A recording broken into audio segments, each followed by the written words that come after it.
বান্ধবীর বিয়েতে গিয়ে দেখি বর আমার প্রেজেন্ট বয়ফ্রেন্ড। আমার বুকটা ধক করে কেঁপে উঠল, হৃৎপিণ্ডটা থেমে গেল। আমি বাকরন্দ হয়ে দাঁড়িয়ে আছি।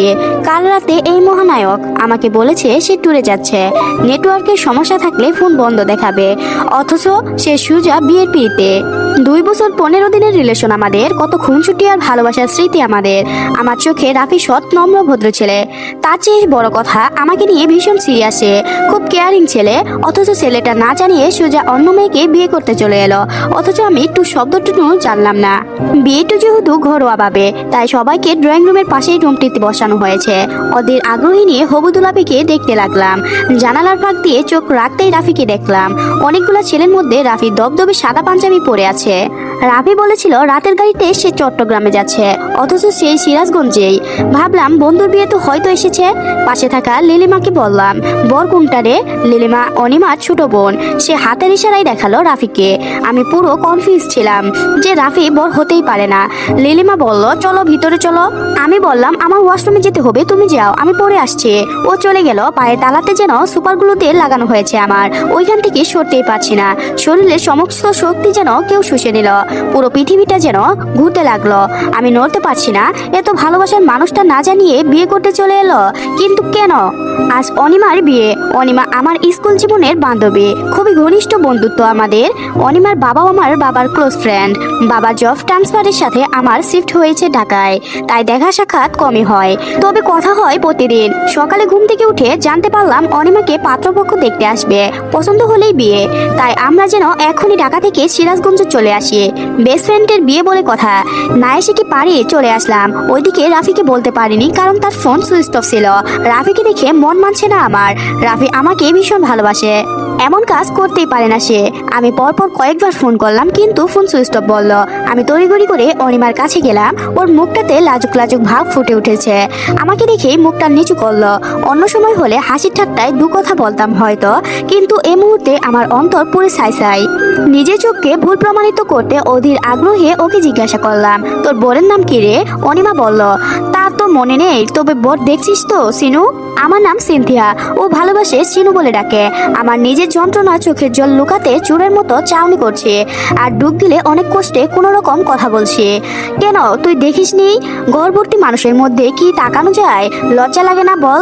আমি জানি অনিমা লাজুক স্বভাবের মেয়ে। ওর বুকা কথা লাজুকতা আমার খুব ভাল লাগলেও আজকে অসহ্য লাগছে। এত ন্যাকামির কি আছে?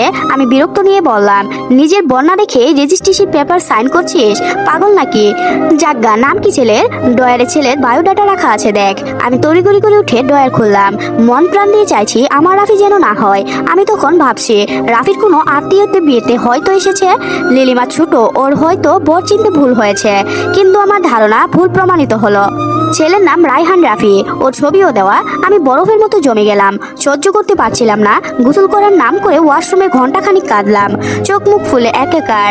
রাফির কথা অনুকে বলা হয়নি, কারণ ও প্রেম ভালোবাসা পছন্দ করে না।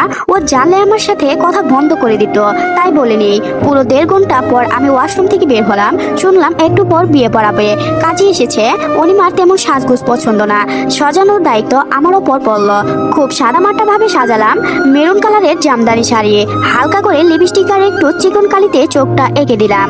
গলায় একটা পাতলা চেইন, ডায়মন্ডের নেকলেস সুরক্ষ চেনটাকে অবলম্বন করে আঁকড়ে ধরে আছে। বর্ষাকালটার মাঝখানে পাথরের ঝিলিক দিয়ে উঠেছে, তবুও অনিমাকে একদম পরীর মতো লাগছে। আমার ভিতরটা তখন আগুনের ধকধক করছে। এই যন্ত্রণা যে পাইনি সে কোনোদিনও বুঝবে না।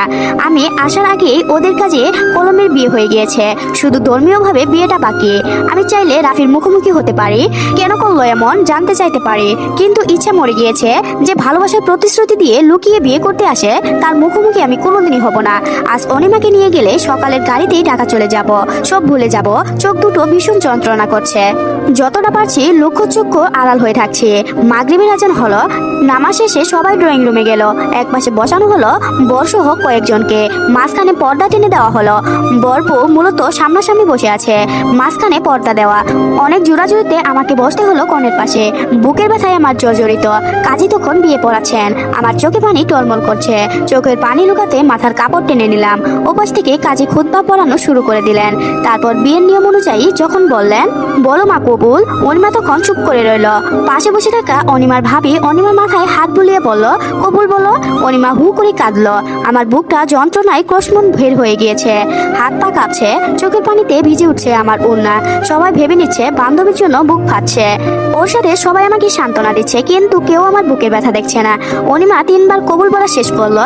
কাজী যখন রাফিকে কবুল বলতে বলল, আমার জানটা মনে হয় বেরিয়ে যাবে এখন।